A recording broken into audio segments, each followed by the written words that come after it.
Welcome everyone, and thank you for joining me today. I'm excited to introduce our presentation on water demand calculation and recovery strategy. This first slide serves as our cover, highlighting the main topic and subtitle. Over the course of this session, we'll explore how water demand is calculated based on national standards, how it's distributed across different uses, and discuss innovative strategies for water reuse and recycling to support sustainability. Let's get started. Let's take a closer look at the total water demand overview. The water demand for a building really depends on a few key factors: the number of users, the types of activities taking place, and the standards set by local authorities. These standards help us ensure we're planning appropriately for the actual needs. In this particular case, our facility has 250 beds. Using the guidelines from the NBC standards, along with the specific requirements of our project design, we've estimated that the total water usage will be approximately 206.3 cubic meters per day. This figure isn't just a random number. It covers all the different water needs within the facility. That includes domestic use like washing and cleaning, flushing toilets, and operating reverse osmosis systems for water purification. It also accounts for HVAC needs, which are essential for climate control, as well as irrigation and filter backwash requirements for maintaining water quality.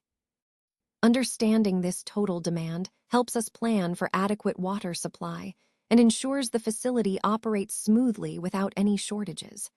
It's a critical step in our overall project planning and design process. Let's take a closer look at the NBC standards for domestic and flushing water, specifically for healthcare facilities with more than 100 beds. The National Building Code of India provides clear guidelines on water usage, which vary depending on the type of occupancy. For healthcare facilities, the standards specify that domestic water consumption is calculated at 300 liters per bed per day. This means that each bed in a hospital or similar institution requires about 300 liters of water daily for general use. In addition, flushing water is estimated at 150 liters per bed per day. This covers the water needed for toilets and other flushing purposes to maintain hygiene. To put this into perspective, let's consider a facility with 250 beds. For domestic water, you'd multiply 250 beds by 300 liters, leading to a total of 75 cubic meters per day. Similarly, for flushing water, multiply 250 beds by 150 liters, which results in 37.5 cubic meters daily. These calculations are essential because they help us plan for water supply requirements and ensure that the infrastructure can handle the demand, especially in large healthcare settings. As we see, understanding these standards is crucial for efficient water management and maintaining hygiene standards in such facilities. Let's take a closer look at how reverse osmosis, or RO, water is used in laboratories and clinical units. These settings often demand highly purified water, and RO is a common method to achieve that. On this slide, we see that the required RO product water is about 3 cubic meters per day. Now, it's important to understand that RO systems aren't perfectly efficient. Typically, they operate at around 70% efficiency. That means for every unit of purified water we get, we actually need to process more feed water than what ends up as product water. So, to figure out exactly how much feed water we need, we perform a simple calculation. We divide the desired product water volume by the efficiency. In this case, it's 3 divided by 0.7, which gives us approximately 4.3 cubic meters per day. This calculation is crucial because it helps us ensure we have enough raw water input to meet the purified water demands of our facilities. It also highlights the importance of system efficiency in planning and resource management. When it comes to utility water demands, especially for HVAC and backwash processes, there are a few key points to keep in mind.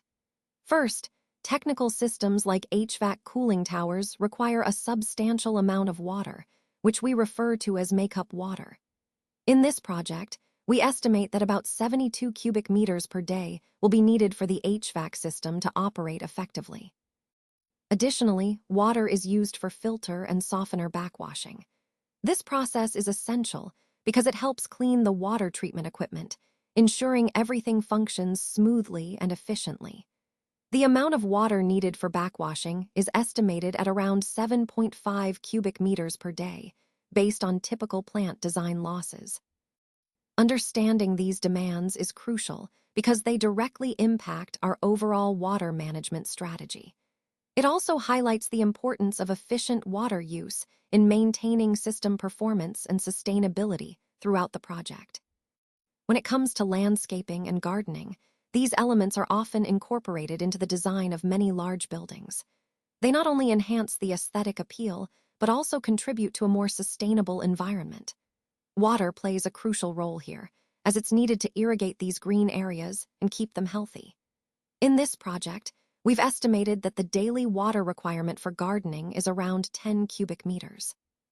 However, it's important to note that this amount can vary throughout the year, depending on factors like the weather and the types of plants being cultivated.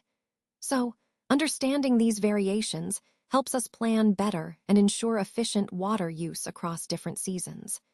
This aspect ties into our overall goal of creating sustainable and well-maintained building environments.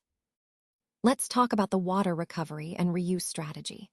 A sustainable approach is to recover and reuse water wherever possible. This means that instead of using fresh water for every purpose, we find ways to reuse wastewater after proper treatment. Some of this treated water can be used for flushing toilets, which is a significant water saver, or for HVAC systems to help manage building climate control efficiently. Gardening is another great use. Using treated water for landscaping helps conserve our precious freshwater resources. By implementing these strategies, we reduce our reliance on freshwater sources, which is crucial for sustainable development. Plus, reusing water like this supports green building certifications such as LEED or IGBC, demonstrating our commitment to environmentally responsible design. Overall, this strategy not only conserves water, but also enhances the building's sustainability credentials. Water balancing helps us understand the input, use, losses, and recovery of water in our system. It's a crucial concept because it allows us to see where our water is coming from and how effectively we're using it. On this slide, we see that the total fresh water needed is about 206.3 cubic meters per day. That's the amount we require to meet our daily needs. Now, an important point here is the treated wastewater available for reuse, which we estimate to be around 100 cubic meters per day from the sewage treatment plant. By reusing this treated water, we can significantly cut down our demand for fresh water, up to 40 to 50%. That's a huge saving, both in terms of resources and costs. This approach isn't just about saving money, it's also about being responsible stewards of the environment. Reusing water makes our operations more efficient, economical, and environmentally friendly. It's a key part of sustainable water management, and it aligns perfectly with our overall goal of reducing our environmental footprint. All right, let's wrap up with some key takeaways. To summarize, water demand calculations are based on the number of beds and the NBC standards, ensuring we have a consistent approach. The total demand for this project comes to about 206.3 cubic meters per day, which covers domestic needs, flushing, technical uses, and landscaping. It's important to note that systems like reverse osmosis and HVAC equipment also contribute to the technical water consumption, so they must be considered in our planning. Now, the most exciting part is that with proper treatment and strategic planning, we can implement a water reuse strategy that could save nearly half of the total water demand. This is a huge step towards sustainable water use, which is absolutely critical in modern building design. By focusing on these key points, we're not just managing water efficiently, we're supporting environmentally responsible development that benefits everyone. Thank you so much for your time and attention today. I really appreciate you being here. If you take away just one thing from this presentation, I hope it's how important it is to apply these concepts in your own work. Remember, the ideas we've discussed are all about making a positive impact and driving change. Let's keep the conversation going beyond this slide and continue exploring these opportunities together. Once again, thank you for your engagement and interest. I look forward to seeing what you all achieve with this knowledge.